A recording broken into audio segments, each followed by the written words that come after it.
Let's see. Can you all hear me now? Please let me know in the chat if you can hear me. Okay, let's see. Or what about this one? Hello, hello, hello. Is that better? Let me know. Okay, wonderful. Here I am speaking for I don't know how long, right? Oh gosh. Welcome everyone. Bear with me as I troubleshoot my sound. So thank you so much for your patience, okay? All right. As I was saying, welcome everyone to our weekly compassionate accountability live stream. If you're new here, I'm Karina Aybar Jacobs. I am a licensed psychotherapist and coach, specializing in helping women heal from the impact of being parentified, raised in dysfunctional families, and heal complex trauma, especially when it comes to dysfunctional attachment and trauma bonds that keep you stuck in relationships that you know are harmful for you, but somehow is this push and pull that keeps you stuck, right? Does that sound familiar? Okay, I see everyone. Hello, hello. Oh, thank you. Hi. Oh, thank you, Anita. I just saw your comment. You look great. Ah, thank you, thank you. I'm actually hot. It's hot in New York City. Thank you, everyone. Hi, Sally. Hi, Lolly. Hi, Satilda. Oh my goodness. Hello, Rat Tokyo. Is that you, Natalie? Ah.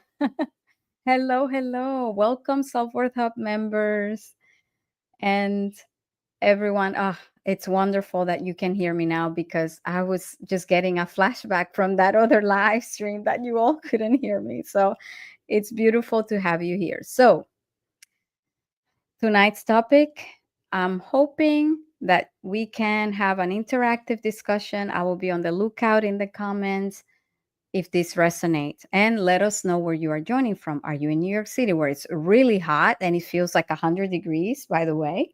Where are you joining from? I would love to hear from you. So let's get into it. For now, I want to share with you how trauma bonds form, because they form through intermittent reinforcement,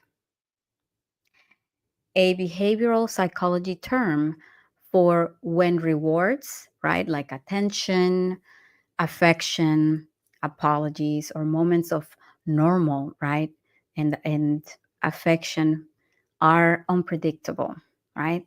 So trauma bonds are like living with two versions of someone, Dr. Jekyll and Hyde, right? You keep holding on to the loving version to come back, right? Blaming yourself when the hurtful version shows up because it's disorienting. You are wondering what you did. It is exhausting and it keeps you stuck, always waiting for the good side to come back.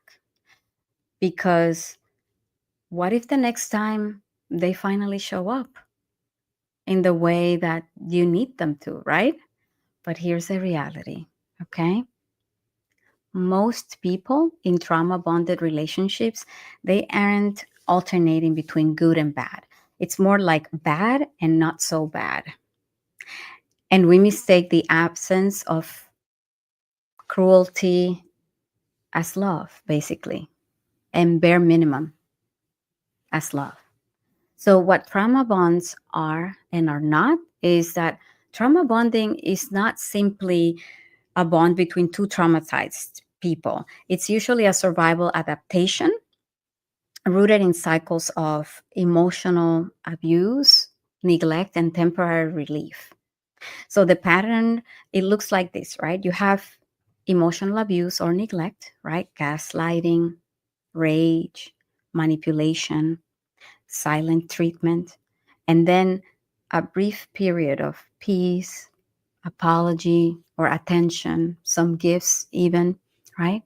So there is confusion and craving for closeness, making excuses to stay, right? Well, it's not that bad. Maybe I'm the problem. Maybe I'm overreacting. Maybe I'm too much. I'm too difficult because I have standards, right? So these cycles condition you to hold out hope, reinforcing your emotional dependence while your self worth diminishes. So I want to share a quote by one of my wonderful members who's here, right? Natalie Marmol. The point of hell is to make you forget who you are. Okay, shout out to Natalie who's here tonight. Because you become so focused on the other person, wanting to earn their love and affection, that you forget yourself in the process. So, does this resonate? It is genuinely like living in hell because all of a sudden, this person that you probably met not too long ago they become the focus of your life. Your life all of a sudden is evolving around them. And you forget that you had some goals, some dreams, passions. You even look in the mirror and you start to look at yourself and you feel insecure when you get this type of intermittent bouts of love, quote unquote, because they make you feel so insecure and unsafe in the relationship that you start to doubt your sanity. Okay. And let's see, I see in the comments joining New York City, Brooklyn. Sally says, that's so true, Karina. I learned, Karina, by the way. I'm like, Karina. What is this? Karina. I learned and finally know I do not deserve that. Yep. Yep. There you go. And let me know in the comments if you feel comfortable and safe, if it resonates. Have you been trauma bonded? Okay, let's see. See, my abuser used to buy me gifts and I would not want them, but he would get so upset and hit me. I'm so sorry. Wow, I'm truly sorry you experienced that, Sally. That's terrible. You don't deserve that. And that is actually a hallmark of a trauma bond. They love bomb you. They bombard you with affirmations. They will tell you things like, "Oh my gosh, you're the most beautiful person I've ever seen. Nobody sees me the way you do."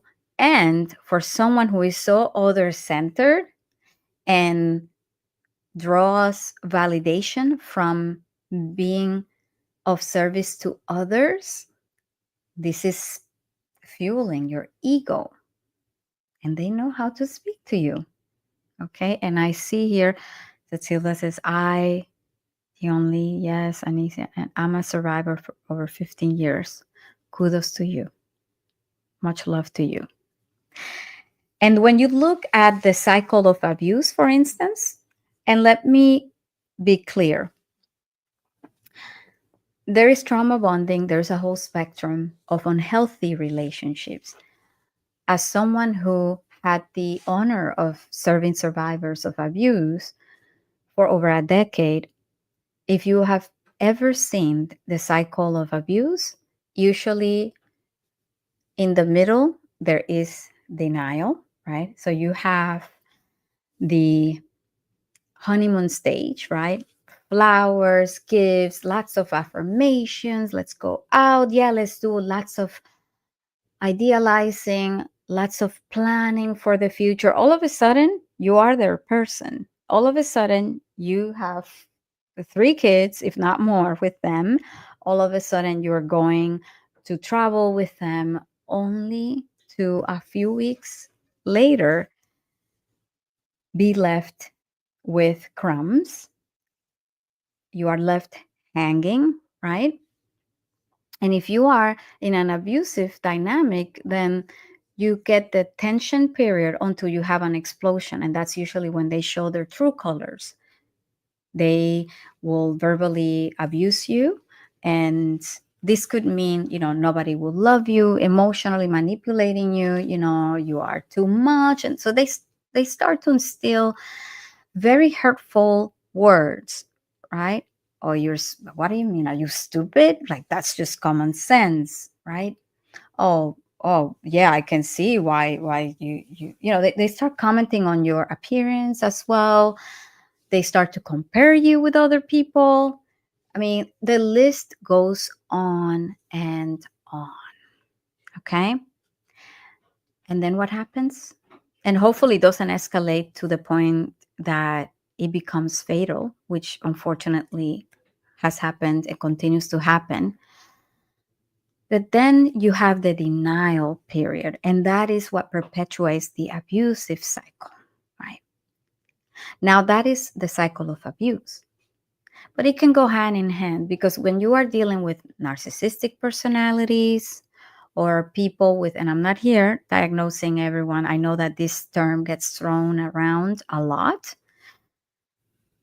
but all of us have a certain level of narcissism. So there is a spectrum, and we want to strike a balance, right? Because we want to have our own backs, but we also don't want to be arrogant. But when we're talking about people who purposely, or even not even aware because they lack self-awareness and emotional intelligence, they just go around, you know, unhappy and making others unhappy, making you unhappy because they can see this gentle soul, this gentle person that is very caring, very giving. So it's a perfect match, right? It's a match made in hell. Why? Because while they have all these insecurities, they see this light of a person that they want to absorb, you know, absorb that light, all these good qualities that you have because they're so unhappy with themselves. And I will not get into an exhaustive or an extensive definition of narcissism, but we have overt and covert narcissists out there. And many of them also have a lot of attachment wounds, but they choose not to do the work, right? Or you may just find yourself in this dynamic, and not to blame you, but it is important to take compassionate accountability. You may attach to someone because of out of the kindness of your heart, right? If you are anxiously attached, very likely it's because you learned this as a child. And let me read. Miss Anicia says, Dion Lee says, I experienced it at work and at home at the same time unknowingly. Oh, I'm so sorry you experienced that. I'm truly sorry. And then Sally says, abusers can be very nice and sweet, but when they're in the red zone, it's crazy. Yeah, well, it's disturbing. Absolutely. So now let's expand a bit on why you can't just walk away. Right? It is because you tell yourself, I've already invested so much time, love, and effort into this relationship that maybe they just need a little more time. That's usually the narrative, right? And then there's a fear that the next person will get the version of them that you always hoped for. Does that resonate? Because I hear this a lot. And that fear is not about them. It's about you not wasting your no not wanting your suffering to be meaningless, not wanting your efforts to be meaningless. So it becomes ego based. And many of my parentified clients and members, they treat their intimate relationships like a fixing project, or they mother their partners only to lose themselves in the process. And the perfectionism and the shame of admitting to yourself, right? Like that you made a mistake and that you wasted time, it's already so painful. So you hold on, right? And this is not to blame you. I went through this myself in the past. So I just want to make that clear. And please hear me out here. The life and treatment you were promised is not real. And it's not because you didn't try hard enough, but because their empathy was never consistent to begin with. Okay, because it has to do with their own attachment issues and your fear of abandonment and good intentions. to see and focus on their dignity as a person, you see? Because you are a highly empathic and sensitive person. Okay. You are also not stupid. And I say the word stupid because it pains me when I witness my members, my clients feel shame and blaming themselves like, oh my gosh, I saw it. How come I didn't do anything about it? I should have known better. So the inner critic, it's so I activated, and it pains me because let me tell you something. What that is a testament to your character and how kind you are, and the fact that you have values that you want to honor, so you don't just simply give up. However, this is an opportunity to learn to honor your standards and your boundaries better. Write them down. I don't care that it looks silly, you put them on the fridge, but if that's what it takes, tattoo it on your wrist, wherever. You must have reminders of who you are before you enter a relationship and while you are in one. Because if you are prone to be other centered, to focus on others, you are more likely to forget. Okay. And we'll get into that. I see more comments. Loli says, sometimes you hear all the negative things they say about you so often that you start to believe it and start to believe that you are lucky, they say. Oh, absolutely. Absolutely. And think about it. You start the relationship and you feel, in your element, you feel beautiful, you feel, so full of passion and energy, and you have goals, and all of a sudden the relationship ends, and it's like you have completely derailed yourself. This is the never ending cycle that I witnessed and that I experienced myself in the past. Why? Because we must truly have reminders. We must get to invest time in ourselves. We must engage in emotional celibacy and detox to take inventory of our own needs and boundaries. This is not to be selfish, but so that you can better communicate your needs, so that you can develop emotional fluidity and the vocabulary to communicate your needs, and find someone, an accountability partner, so that you can present the evidence that you're not being unreasonable, because that is usually the narrative. You think, oh my gosh, I'm too much, maybe this is why I haven't gotten married, and I don't want to trigger any of you, but that's just the reality. We're constantly bombarded. It's like, oh, why haven't you gotten married? Oh, how come you don't have kids? And then if you do, oh, how come, we get blamed. Oh, you couldn't keep your man, as a woman, I can only speak as a woman, like, oh, that's why, you couldn't keep him. Like, what? Are you kidding me? Are we dealing with babies here? No, no. A relationship entails equal efforts.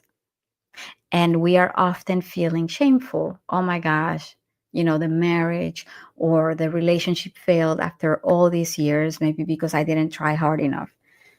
And the real cause is that we engage in a lot of breadcrumbing and self betrayal, right? Breadcrumbing is what happens, and you probably are all familiar with this, is what happens when you start getting used to crumbs and calling it a meal, basically. At least he came home for dinner, right? Or at least she didn't insult me today. They didn't insult me today. At least they texted back. That's progress, right? Well, it took 1 hour versus 4, like the last time, or, they never got back to me. You see, in trauma bonds, normal becomes the new good. But that redefinition of good keeps you stuck. And if you grew up with emotionally immature or narcissistic parents, this dynamic may feel very familiar.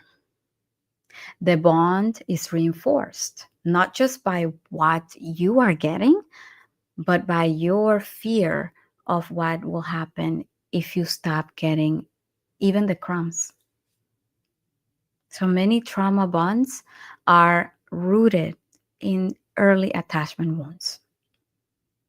If you grew up with caregivers who were inconsistent, sometimes nurturing, other times critical or emotionally unavailable, your nervous system learned to equate love with unpredictability. So you may have internalized the belief that love must be earned, that closeness always comes with a cost, or that you must abandon parts of yourself to stay connected and sacrifice. So when a partner mirrors that push and pull dynamic, right? Giving affection one moment and then withdrawing it the next. It doesn't just feel familiar, it feels like home, right? Passion or chemistry, when in reality, we're talking about your attachment system reactivating all survival strategies, basically. Trauma bonding is not about the other person's behavior, it's also about how your unmet childhood needs are being reawakened in real time with this person.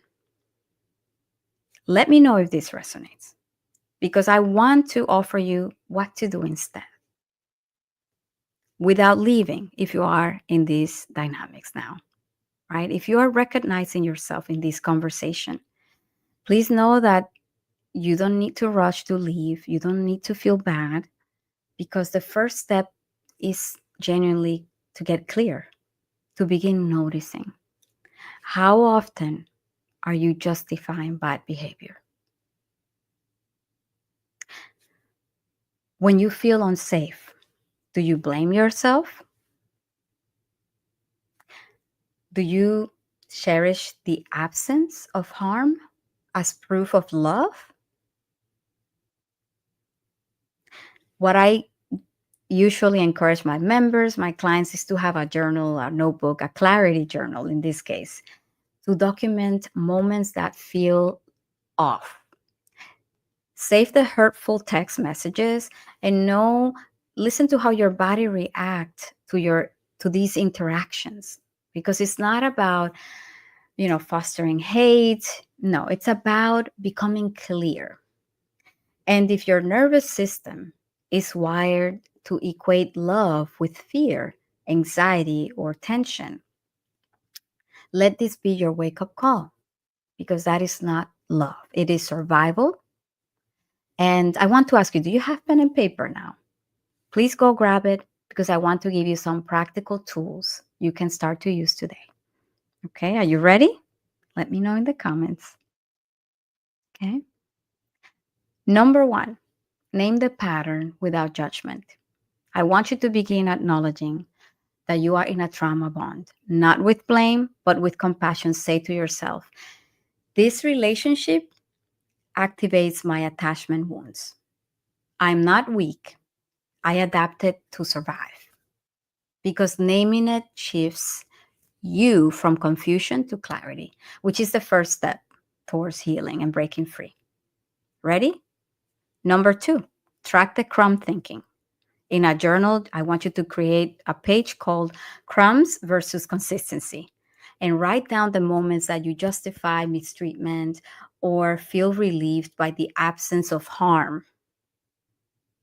They didn't yell today, right? That's an example, right? So ask yourself, would this feel acceptable to someone I love? This exercise helps rewire distorted expectations of love and respect. Number three, I want you to anchor yourself in safety daily. Your nervous system is used to danger as your normal. So you will need to teach it what calm connection feels like. You can do this by practicing small, predictable acts of self regulation. For example, you can sip warm tea and place a hand over your heart, right? Take 10 slow belly breaths while naming 5 safe things you see. Okay? And repeat this affirmation. Safety is not silence. Love is not fear. Number 4, build micro connections outside the bond because trauma bonds isolate. So I want you to begin relational safety by seeking low risks, nourishing relationships. Okay, text a friend and share how you are feeling, or attend a group like our Self-Worth Hub. If you're not a member, this is your call, where you are seen without needing to perform. Even if it's one person, who is that person? Or can you create that connection? Okay. Smile at someone at the coffee shop. Notice how your body reacts. Of course, if it feels safe. Okay. The point is that small, consistent connections begin to disconfirm the belief that only the person you are bonded with can meet your needs. Because that's the fallacy that we tell ourselves. Number 5, give your inner child a say. Ask yourself, what would my younger self say about this relationship? Write a dialogue between your adult self and your inner child. And often the part of you that's clinging to the love to feel safe, it's a child who's still waiting to feel that love, genuine love. So let them know we don't have to chase love anymore. We are worth being chosen. So tap into that part. And number 6, practice imagined distance. Even if you're not ready to fully leave, I want you to begin creating internal space. Visualize a protective boundary around your heart when the person is near. So try not responding right away, delay the text. Notice how it feels to have a choice, right? This builds agency, especially if you've lost your sense of autonomy or who you are. So don't forget that. You are an entire different person and whole person before, during, and after them. Okay. I also often speak with my members and clients because as a social work psychotherapist, I like to explore the psychosocial, spiritual, economic aspect of a person in their environment. So what comes up is usually the fact that you feel like they are your soulmate, that they are this karmic connection, right? So if that is the case and you feel like you're so connected and you can smell them, you feel them, you see them everywhere. Now, all of a sudden, you see their name everywhere. And that is our mind, our traumatized brain trying to seek for confirmation while you are unlearning all of this. Because let's face it, it's very intense. It doesn't matter that this relationship was even 2 weeks, 5 years, 10, 20, 1. It doesn't matter because an attachment wound was activated. And that is what I want you to know.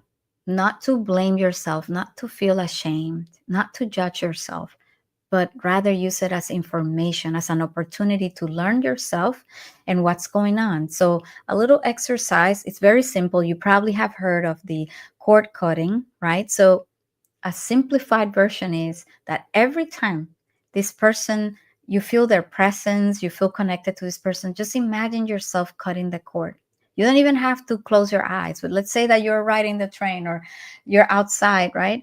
And you all of a sudden thinking about them, you're having an emotional flashback, acknowledge, okay, I am safe.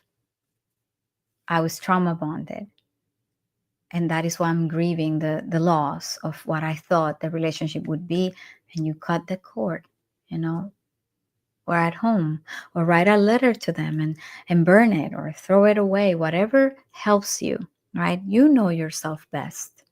But it's important to have those little rituals so that we can unlearn and break free one step at a time, one day at a time.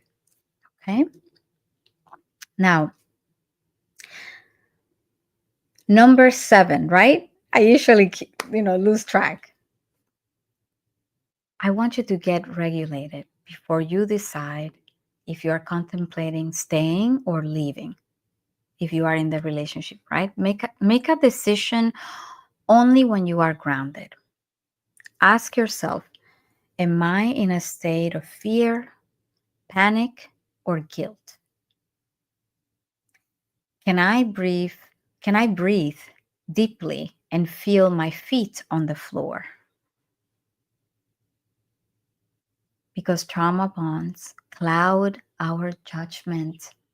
Your wise self emerges when you are regulated. Okay? Number 8, replace the fantasy with reality checks. Instead of asking yourself, what if they change? Try asking, what do their patterns show me? Would I want someone I love to experience what I'm tolerating? Reality testing brings you back to the present and out of the loop of the hope trap that you are feeling.